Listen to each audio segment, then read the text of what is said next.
다 함께 조용한 기도드림으로 영상으로 드리는 새벽 예배를 시작하겠습니다.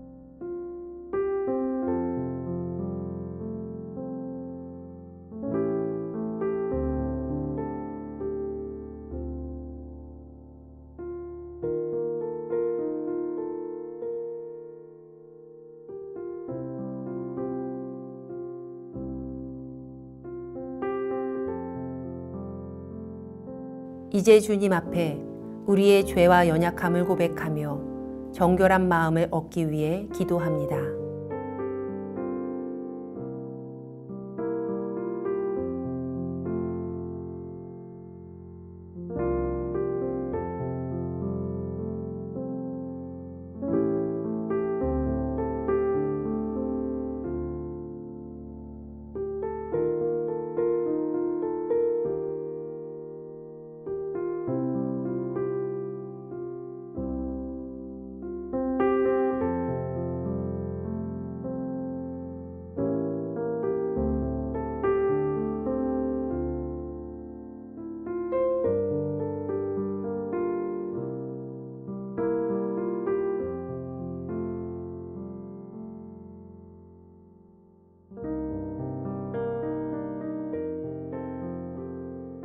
사도신경으로 우리의 신앙을 고백합니다. 전능하사 천지를 만드신 하나님 아버지를 내가 믿사오며 그 외아들 우리 주 예수 그리스도를 믿사오니 이는 성령으로 잉태하사 동정녀 마리아에게 나시고 본디오 빌라도에게 고난을 받으사 십자가에 못 박혀 죽으시고 장사한 지 사흘 만에 죽은 자 가운데서 다시 살아나시며 하늘에 오르사 전능하신 하나님 우편에 앉아 계시다가 저리로서 산 자와 죽은 자를 심판하러 오시리라. 성령을 믿사오며 거룩한 공회와 성도가 서로 교통하는 것과 죄를 사하여 주시는 것과 몸이 다시 사는 것과 영원히 사는 것을 믿사옵나이다. 아멘.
우리 교회 중보 기도의 제목을 보며 기도하겠습니다.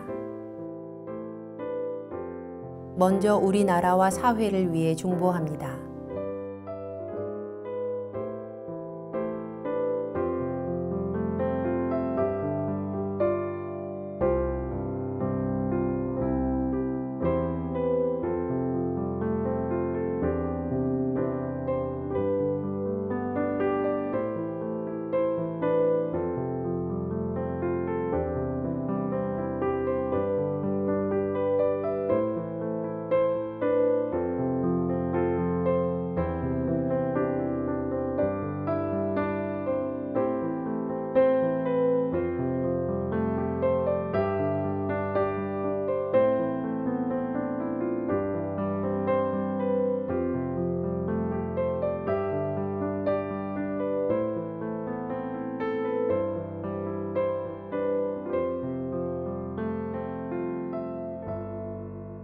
우리 교회와 진행 중인 리모델링을 위해 중보합니다.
선교지를 위해 중보합니다.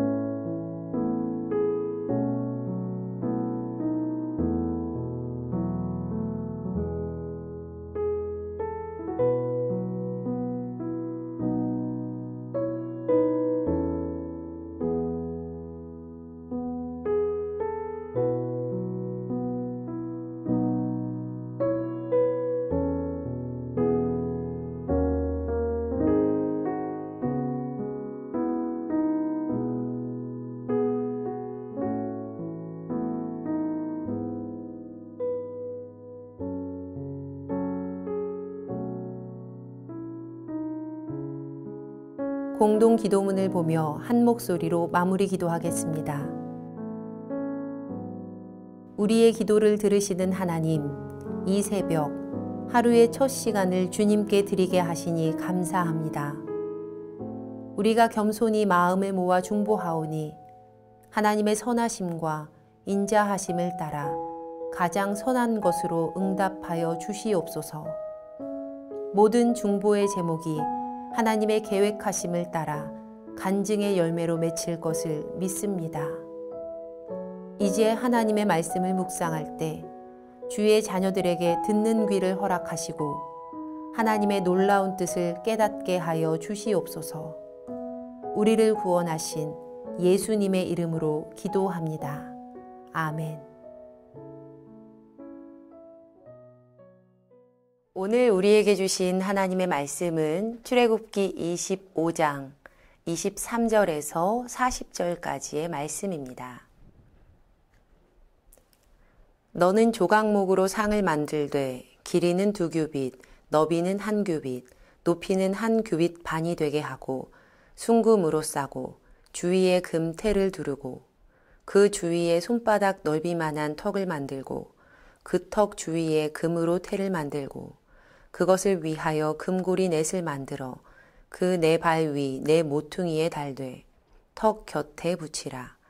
이는 상을 맬 채를 꿰 곳이며 또 조각목으로 그 채를 만들고 금으로 싸라. 상을 이것으로 맬 것이니라. 너는 대접과 숟가락과 병과 붓는 잔을 만들되 순금으로 만들며 상 위에 진설병을 두어 항상 내 앞에 있게 할지니라.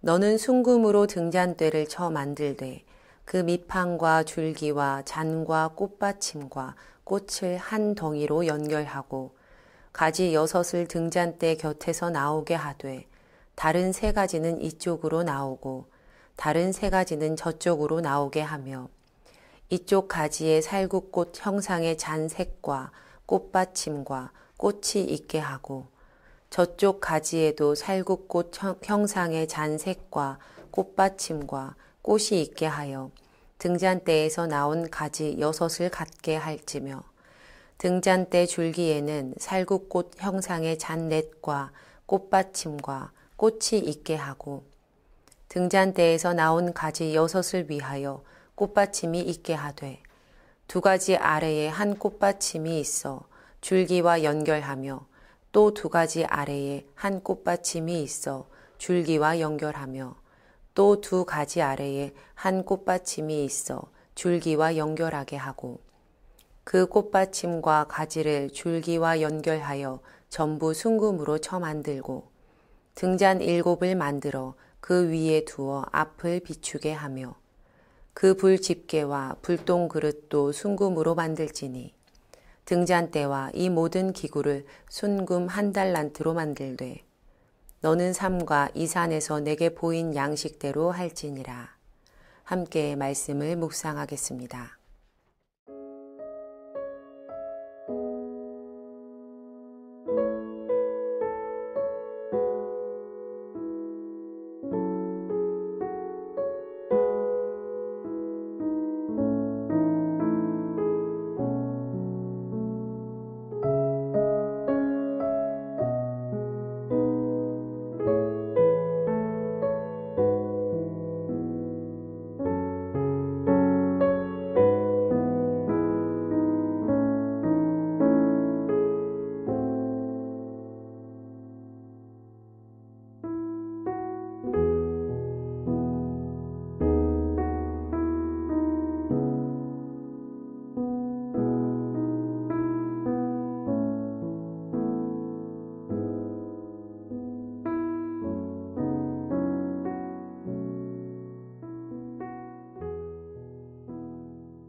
오늘 우리가 묵상하는 본문은 성막에 대한 내용을 이어서 기록하고 있습니다. 성막의 설계와 건축과 봉헌에 대한 말씀은 출애굽기 25장부터 40장까지 기록이 되어 있는데요. 하나님께서 출애굽기 25장을 시작으로 성막을 지으라 명하신 후에 27장까지 그들이 지어야 할 성막과 기구에 대한 자세하고 구체적인 설계도가 소개되고 있습니다. 오늘 본문은 지성소의 옆 방인 내성소의 주요 세 기물 중에서 2가지인 떡상과 등잔대의 제작 방법에 대해서 기록을 하고 있습니다. 내성소에는 총 3가지의 기물이 있었는데요. 진설병상과 등잔대 그리고 향단입니다. 그런데 오늘 말씀에서 향단은 등장하지 않아요. 향단은 출애굽기 30장에서 설명이 되고 있습니다. 내성소에는 3가지 기구, 진설병을 놓는 떡상과 금 등대, 향단이 함께 설치되어 있었고 제사장들은 이 3가지 기구들을 항상 철저하게 관리해야 했습니다. 그런데 오늘 본문에는 떡상과 등잔대의 제작 방법만 나와 있어요. 그래서 본문이 크게 2부분으로 나뉘죠. 진설병상을 제작하는 방법과 등잔대와 기구들을 제작하는 방법. 그럼 먼저 진설병을 놓을 떡상의 제작 방법에 대한 말씀인데요. 본문 23절부터 30절까지 말씀입니다. 진설병을 놓는 떡상은 가로, 세로, 높이가 각각 2규빗, 1규빗, 1.5규빗의 크기로 제작을 해야 했습니다. 미터법으로 환산해 보면요. 가로, 세로, 높이가 100, 50, 75입니다. 떡상은 조각목으로 만든 후에 그것을 순금으로 두껍게 칠해서 쌓아야 했습니다. 그리고 이렇게 금칠이 된 떡상 사방에는 금테를 둘렀고 채를 끼울 수 있는 4개의 금고리를 달았습니다. 다음으로 다시 조각목으로 떡상을 맬 채를 만들고 이것을 금으로 싼 후에 이 채로 떡상을 끼워 메어야 했습니다. 구약에서 이 떡상은 다양한 명칭으로 나타나는데요. 순결한 상, 떡을 진설하는 상, 진설병의 금상입니다. 그리고 상 위에 올린 진설병, 그 진설병 또한 여러 명칭으로 기록이 되고 있는데 진설하는 떡, 항상 진열하는 떡, 거룩한 떡입니다. 여기서 진설병을 조금 더 깊이 살펴보고 싶은데요. 진설병은 원어의 문자적인 의미로 보면 얼굴의 떡, 그러니까 임재의 떡입니다. 파님 레헴이에요. 파님 레헴. 파님은 얼굴, 임재를 뜻하고요. 레헴은 떡, 빵, 양식입니다. 예수님께서 태어나신 베들레헴이 바로 이 단어 레헴을 사용을 하는데 베이트, 집, 레헴, 떡, 빵, 양식. 그러니까 양식을 주는 집, 떡집에서 태어난 예수님께서는 나는 생명의 떡이다. 내가 주는 양식은 영원히 줄이지 않는다. 말씀하셨습니다. 추가로요. 진설병 어떻게 만들고 얼마나 만들고 언제 올려놓고 언제 빼야 하는지 그리고 아직 지금 살펴보진 않았지만 등잔대의 불을 어떤 기름으로 사용하고 어떻게 관리해야 하는지에 대한 자세한 기록은요. 레위기 24장 1절에서 9절 말씀에 나와 있습니다. 돌아와서 얼굴의 떡, 임재의 떡이라는 의미를 가진 진설병은요. 하나님께서 임재하여 계심을 의미했습니다. 그래서 제사장들이 이 떡을 항상 철저하게 관리해야 했던 것입니다. 그럼 다음으로 등잔대와 기구들에 대한 제작 방법이 31절부터 40절까지 말씀에 기록이 되어 있는데요. 등잔대는 모든 부품들이 한 덩어리를 형성한 일체형의 기물이었습니다. 등잔대는 뛰어난 세공술로 만들어진 정교한 작품이었는데 성소를 밝히는 등불 7개가 켜지도록 했던 그러한 기구입니다. 그리고 등잔대는 꽃받침이 있는 꽃의 형상으로 제작이 되어야 했는데요. 우리말로는 살구꽃이라고 번역되어 있습니다. 그런데 정확히는 아몬드꽃입니다. 아몬드꽃. 아몬드와 살구가 모두 장미과로 그 열매가 매우 비슷하다고 하는데 아몬드는 우리 문화권에서는 생소한 식물이기 때문에 살구꽃으로 토착화된 번역을 했다고 받아들일 수 있습니다. 하나님께서 아론의 지팡이에 순이 나고 꽃이 피어서 살구 열매를 맺게 하시니 또 예레미야를 선지자로 부르실 때 환상 중에 보여주셨던 살구나무 그리고 오늘 본문에서 성막의 등잔대를 살구나무 꽃이 만개한 모습으로 고안하신 것 등등등. 여기에 등장하는 살구나무는요. 모두 아몬드 나무와 아몬드 꽃입니다. 또 이것 외에도 성경에 나타난 살구나무나 살구꽃을 아몬드 나무와 아몬드 꽃으로 보아도 무방해요. 헌데 이 아몬드 꽃에 대한 이야기를 들으면요. 참 은혜롭습니다. 2020년에 국민일보 기사를 통해서 보았던 내용인데요. 이스라엘에는 아몬드 꽃이 봄이 오기 전에 가장 먼저 꽃을 피우는 나무로 알려져 있다고 합니다. 우리나라로 하면 개나리나 진달래 같은 셈인 거죠. 즉 생명의 소생을 알리는 나무인 거예요. 봄의 전령사라는 겁니다. 그리고 아몬드 나무는 한번 꽃이 피기 시작하면 그 개화 속도가 굉장히 빠르다고 하는데 아침에 아무것도 없었던 산이 저녁이 채 되기 전에 화사한 꽃들로 뒤덮인 모습을 종종 보게 된다고 합니다. 특별히 아몬드꽃, 이 살구꽃으로 제작된 성막의 등잔대는요. 예수님을 상징한다라고도 말합니다. 요한계시록 2장 1절에서 예수님은 7 금촛대 사이를 거니시는 이로 기록이 되고 있습니다. 그래서 저에게는요, 개인적으로 이 7초를 밝히는 이 등잔대가 아몬드 나무의 꽃이 활짝 핀 모습으로 디자인되었다라는 것이 참 의미가 깊게 다가옵니다. 추가로 성경에서 숫자 7은 완전수를 가리키지요. 그리고 등잔에서 나오는 그 불과 빛은 하나님의 임재를 상징을 합니다. 이 또한 완전하신 하나님의 온전한 임재를 나타내는 상징이었습니다. 그러했기에 제사장들은 진설병과 더불어서 등불을 항상 철저하게 관리해야 했던 겁니다. 자, 그럼 오늘 설교를 마무리하겠습니다. 우리가 묵상한 본문은요, 떡상과 등잔대의 제작 방법에 대한 말씀이었습니다. 십계명 이후 이어지는 율법에 대한 내용과 더불어서 성막에 대한 오늘 말씀 또한 현대를 살고 있는 우리에게는 다소 거리가 멀리 느껴지는 것이 사실입니다. 하지만 십계명 설교 때도 말씀드린 것 같은데요. 우리의 삶에 적용해야 할 적용의 결은 같습니다. 하나님께서 모세에게 이렇게 말씀하셨어요. 본문 30절 말씀에 상 위에 진설병을 두어 항상 내 앞에 있게 할지니라. 또 오늘 본문 말씀은 아니지만 레위기 24장 2절 말씀에 이스라엘 자손에게 명령하여 불을 켜기 위하여 감람을 찧어낸 순결한 기름을 4개로 가져오게 하여 계속해서 등잔불을 켜둘지며, 하나님은 항상 진설병을 두고 항상 아몬드 꽃받침의 등을 켜두어야 한다고 말씀하셨습니다. 이 기물들은 그 모양과 용도가 달랐지만 모두 완전하신 하나님의 온전한 임재를 나타내는 것이었어요. 그리고 특별히 생명의 소생을 나타내는 이미지도, 그 아몬드 꽃의 이미지도 우리에게 주고 있죠.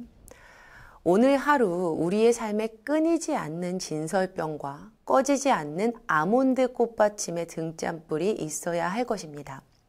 하나님께서 말씀하셨어요. 항상 내 앞에 있게 할지니 계속해서 켜둘지니라. 지금 우리가 교회 건물과 거리를 두고 있다고 해서 하나님의 임재까지 거리를 두어서는 절대로 안 됩니다. 성도님들의 하루, 1시간, 1분 1초가 하나님의 깊은 임재를 누리는 그 시간이 되시기를 주님의 이름으로 간절히 축원합니다. 기도하시겠습니다. 하나님 아버지 고맙고 감사합니다. 오늘 우리에게 귀한 말씀을 허락해 주셨습니다. 하나님 우리의 삶에 허락하신 그 귀한 진설병과 그 귀한 등잔대가 꺼지지 않는 은혜를 허락하여 주시옵소서. 비록 우리의 몸이 주님의 그 성전과 멀어져 있다 할지라도 거리를 두는 것이 주님의 임재가 되지 않게 하여 주시고 하나님의 임재를 더욱더 가까이 느끼는 귀한 날 되게 하여 주시옵소서. 우리를 구원하신 예수님의 이름으로 기도드립니다. 아멘. 주님께서 가르쳐 주신 기도하겠습니다. 하늘에 계신 우리 아버지여, 이름이 거룩히 여김을 받으시오며 나라가 임하시오며 뜻이 하늘에서 이루어진 것 같이 땅에서도 이루어지이다. 오늘 우리에게 일용할 양식을 주시옵고 우리가 우리에게 죄 지은 자를 사하여 준 것 같이 우리 죄를 사하여 주시옵고 우리를 시험에 들게 하지 마시옵고 다만 악에서 구하시옵소서. 나라와 권세와 영광이 아버지께 영원히 있사옵나이다. 아멘. 각자의 기도 제목과 중보의 기도를 따라 기도하시겠습니다.